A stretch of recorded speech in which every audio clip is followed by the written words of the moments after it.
Eh bien, nous sommes actuellement dans la réserve naturelle du Marais Léon-Provencher et nous sommes dans la vieille section de l'érablière. On voit beaucoup de vieux érables et comme vous pouvez le voir dans le fond de cette vieille érable pourrie, on voit un petit champignon. Il n'est pas comestible, c'est un petit mycène de Léa. Un petit champignon comme ça, anodin, qui pousse dans le fond d'un érable qui nous montre que l'arbre est complètement pourri.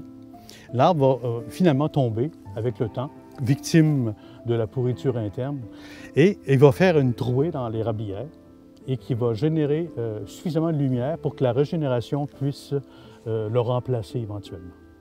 Il y a beaucoup d'espèces qui sont dangereuses, à lesquelles il faut faire attention, donc à s'y méprendre. On ne peut pas cueillir n'importe quel champignon, puisqu'il y en a plusieurs qui sont même très dangereux. Et la plupart des espèces comestibles, finalement, on les compte sur les doigts de la main. Dans le Marais, nous avons beaucoup de boisés qui sont des boisés de transition, comme on dit dans le jargon des spécialistes, c'est-à-dire des peuplements qui colonisent les sites après une perturbation et qui laissent la place par la suite à des peuplements de longue vie, comme l'érablière. Il va y avoir des endroits où on va voir un peu de peuplier faux-tremble et de bouleau blanc. Et dans ces endroits-là, il y a certaines espèces de bolets qui pourraient avoir un certain intérêt pour la cuisine.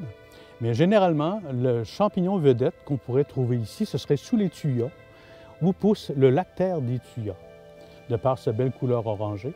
Et en saison, à l'automne, il y a des gens qui en cueillent des belles quantités pour apprêter avec leurs mets favoris.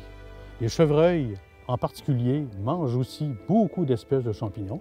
Et les écureuils roux sont assez coquets parce qu'ils sont capables de cueillir les bons champignons et les mettre un peu de tête en bas dans des branches, dans une jonction de branches, pour les faire sécher, pour éventuellement les manger.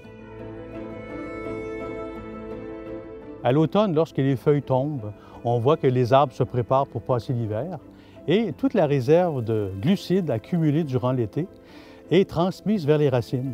Et ces réserves servent de nutriments pour les champignons. Les champignons, ils ont une phase cachée et une phase visible. C'est-à-dire que la plupart du temps, quand les champignons poussent sous forme d'ifs dans l'humus ou dans les arbres, on ne les voit pas.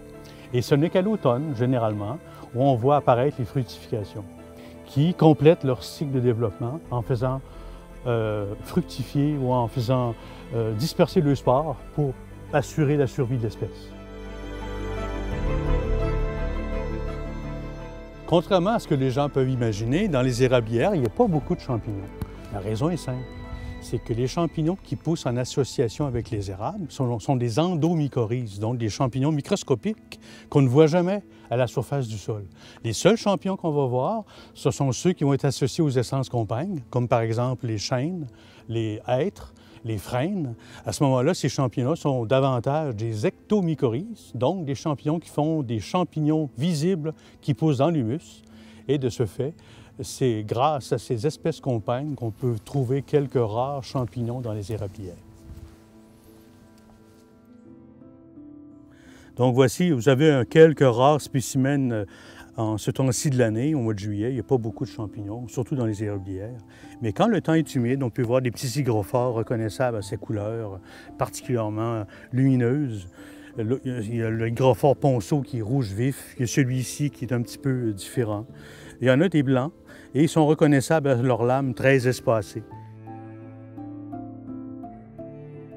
Il est intéressant de vous montrer ici un chancre eutypellien. On appelle le chancre eutypellien de l'érable. C'est une maladie qui cause une mortalité du cambium et à chaque année, l'arbre tente désespérément de cicatriser la plaie, mais il ne peut pas y arriver. C'est pour ça que ça prend la forme d'une tête de cobra typique. Et on voit que le point d'infection était l'ancienne place où il y avait une branche, ici. La maladie est rentrée par la branche et s'est développée comme ça, en irradiant autour de l'arbre. Et avec le temps, la maladie réussit à annuler l'arbre et l'arbre va finalement casser parce que la pourriture va réussir à l'affaiblir suffisamment. Oh, voici quelque chose d'intéressant. Un champignon que l'on voit à l'occasion sur le bois mort. Il est caractéristique parce qu'on voit une belle couche jaune soufre. Le champignon est caractérisé par des petits aiguillons très longs. C'est le groupe des astérodons. Et on voit que ce champignon-là a un rôle vraiment de décomposeur. On ne le voit que sur le bois mort. Il contribue vraiment à redonner au sol les éléments nutritifs qu'il a accumulés dans son tronc pendant des années.